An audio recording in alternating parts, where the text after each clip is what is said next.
that people's vote is handled properly.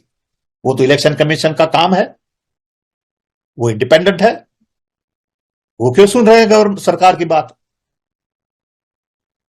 Supreme Court should intervene and say, no, this is the responsibility of the Election Commission and they must provide answer to these public questions. कोई सुन ही नहीं रहा है अभी, इसलिए हमारी चिंता बढ़ती है।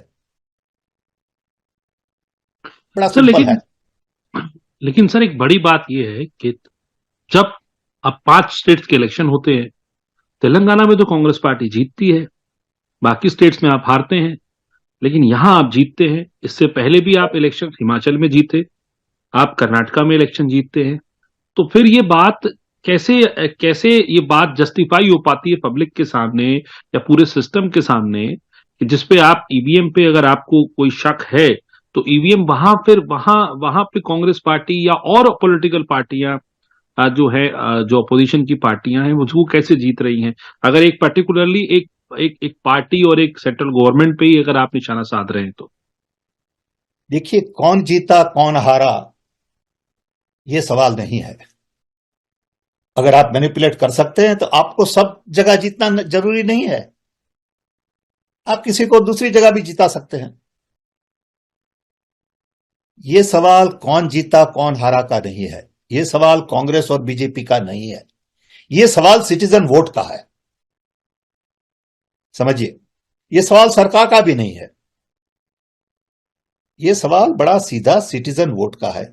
आप मेरा वोट प्रॉपरली हैंडल करते हैं कि नहीं करते हैं?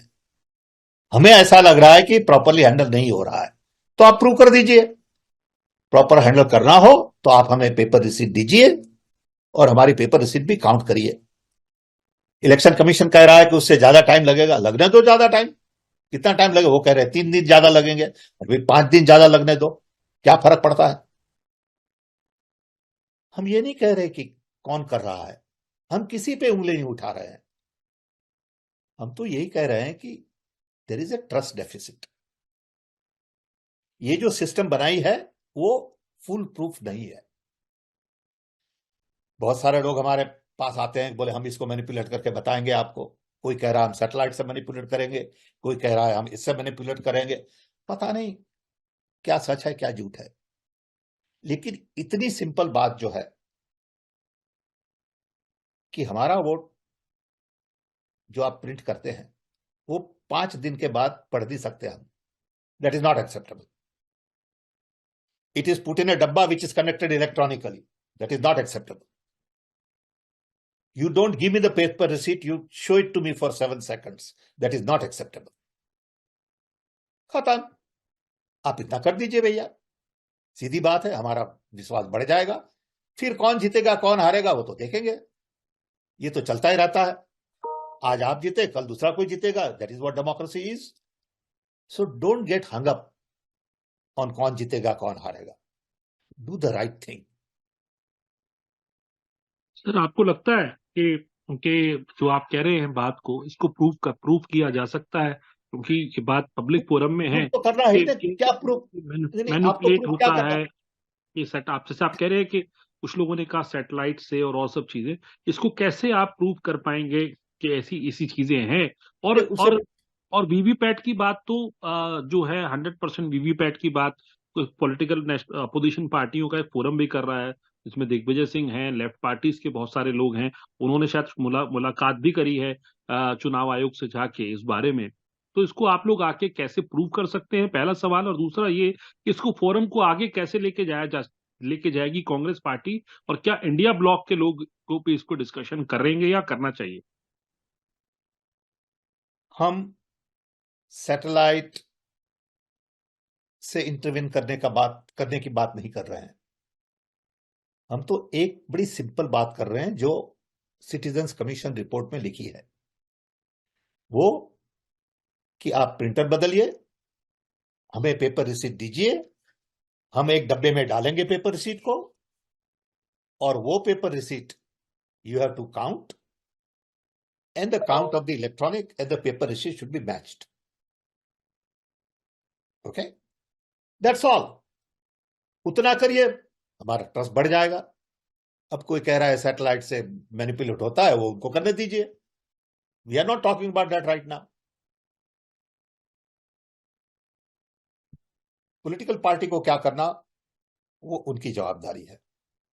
हम as a professional independent citizen with knowledge of electronics कह रहे हैं कि ये जो सिटीजन कमीशन का रिपोर्ट है उस पर पूरा ध्यान दिया जाए. उसको आप इग्नोर नहीं कर सकते. वही हम कह रहे हैं अभी. Let's take baby steps. Sir लेकिन आप इंडियन ओवरसीज कांग्रेस के चेयरमैन हैं. आपने राजीव गांधी के साथ क्लोजली काम किया, टेक्नोलॉजी को आप लोग लेके आए. टेक्नोलॉजी के लिए आप अपने आप को खुद बता रहे हैं आप कि आपकी टेक्नोलॉजी के ऊपर आपकी नॉलेज है, लेकिन आप एक पॉलिटिकल पार्टी के एक विंग के चेयरमैन भी हैं. तो as a politician how do you feel, because 2024 के भी चुनाव हैं, इंडिया ब्लॉक का की बात हो रही है. इंडिया ब्लॉक के अंदर क्या ये ईवीएम का इशू भी होगा? क्योंकि 2018 में प्लेनरी सेशन हुआ 84th कांग्रेस पार्टी का, जब राहुल गांधी कांग्रेस के अध्यक्ष बने, उस प्लेनरी सेशन के दौरान पॉलिटिकल रेजोल्यूशन में ये कहा गया था कि हम ईवीएम से हटकर बैलेट पेपर पे जाने की जो है पैरवी करते हैं. तो उस पे आपका क्या स्टैंड है एज अ पॉलिटिकल लीडर? पहले तो मैं आपसे बात कर रहा हूं as a citizen whose vote matters. वो पहली चीज है जी. कि I am speaking for every citizen whose vote matters, whose vote is valuable, should be handled properly, and you should give me confidence and trust as election commission because you are independent. And if you don't do, Supreme Court should intervene. That's one. Two, as a political person, I would request my party to take this very seriously.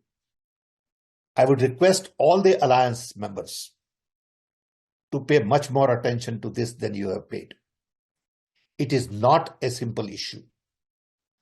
Don't overlook it, because 2024 election is going to decide the destiny of a nation.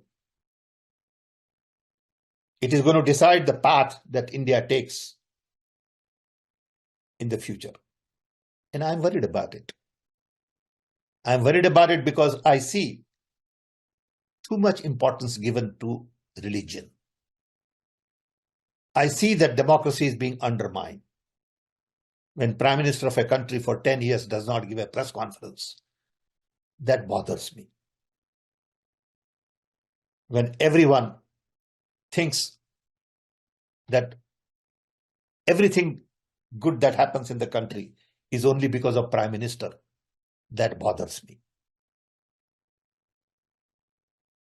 When Prime Minister has no problem giving name to a national stadium on his own name while he's alive, that bothers me. So there are signals I'm getting which says we are on wrong direction. When nation is all involved in Ram temple, Ram Mandir, Diya Jalao, okay, that bothers me. To me, religion is a personal thing. Don't confuse it with national agenda. National agenda should focus on education, employment, growth, economy, inflation, health, environment, pollution. उसकी तो बात होती नहीं है. बात होती है Hindu temple की, बात होती है राम भगवान की. This is not how you build a modern nation. We have seen that the nations based on religion, whether it is Israel or Pakistan, are very different from nations built on democracy, freedom, human rights, diversity, inclusion, like America. That's what we want. Our founding fathers very clearly articulated, understood, and put it in our constitution that everybody is equal. I don't care what religion you practice. I have to respect you for who you are and not what religion you follow. I'm not going to dictate what you eat, what you pray for. That's your personal freedom. And when the entire nation is hung up on Ram Temple and Janmabhoomi and all this stuff, it really upsets me, bothers me. Okay. I said, my wife is very religious. I'm not a religious person. She has a little temple at home. Fine. She's entitled to do that. But don't get me involved. Okay. I'm not a religious person. That doesn't mean I don't agree with what she does. That's her privilege. I used to say earlier that I have outsourced my religion to my mother and my wife. They are doing a great job. I don't interfere. So religion is something very personal. Don't nationalize it. Don't use for political gains. If Prime Minister is spending time in temples all the time, it bothers me. I would rather have him go to schools and libraries and scientific institutions and not visit lots of temples. Yeah. But that's my view. People have to decide how they feel about it.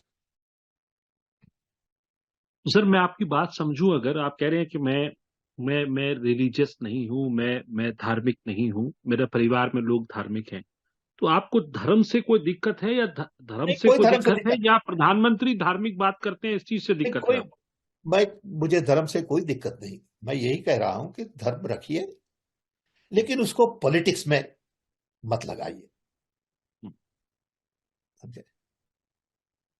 आप देखिए, पंडित नेहरू थे. पंडित नेहरू ने धर्म को politics में नहीं लगाया. लाल बहादुर शास्त्री थे, उन्होंने नहीं लगाया. Okay.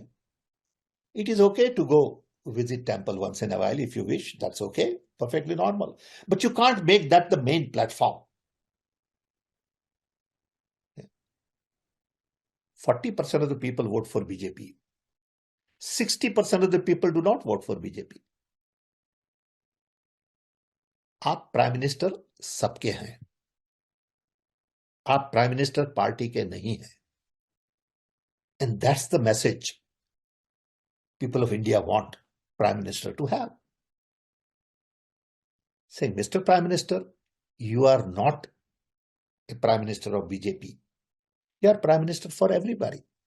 And that's why we want you to come and address the press, handle their questions. Okay. Accept reality. Talk about employment. Talk about inflation. Talk about science and technology and challenge. And it is okay for you to be vulnerable, Mr. Prime Minister. You are a human being. You don't have to be a macho man everywhere. It's okay. It's okay to give credit to other people. You don't have to take credit for everything. It's okay. Perfectly normal. We love you. We care for you. You're a Prime Minister of a nation, right?